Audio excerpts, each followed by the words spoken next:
Magandang araw sa lahat. Magko-cover up naman ang trabaho ko ngayon. Diskartehan ko to paano ma-cover up. At ang plano pala ng tropa na design na gusto niya ay ahas na nakaikot papunta sa pusod niya.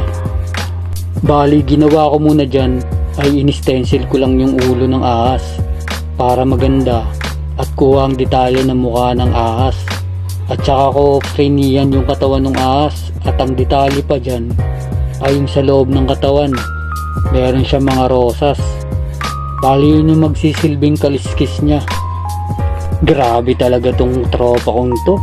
Ang lakas. Bali wala lang sa kanya yung sakit eh. Tamang cellphone lang. Iba klase ka talaga pare. Araw-araw maangas lang pare. Medyo batid ka pa niyan, di ba?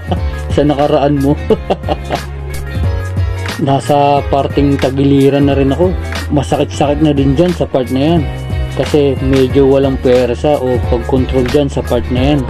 Pero bali wala talaga sa'yo pare. Ang tindi mo talaga.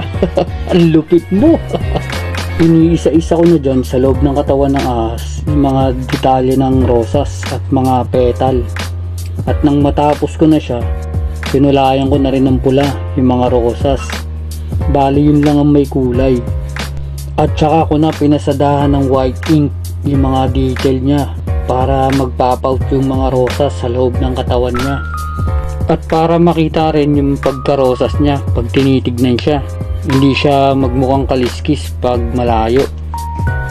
Ayos. At natapos din. Na-cover up ko din nga pala yung peklat na nasa bandang ibabaw ng pusod ng tropa. Nilagyan ko din siya ng rosas para maisunod ko din sa design at bumagay din siya. Congratulations pare sa bago mong tato. Sana nag-enjoy ka. At sa susunod na tattoo session mo, sana huwag ka na magkukwento ng mga kapatripan mo sa buhay ah. At sa mga nagbabalak at gustong magpatattoo dyan, mag-message lang po kayo. Maraming salamat sa tiwala at suporta.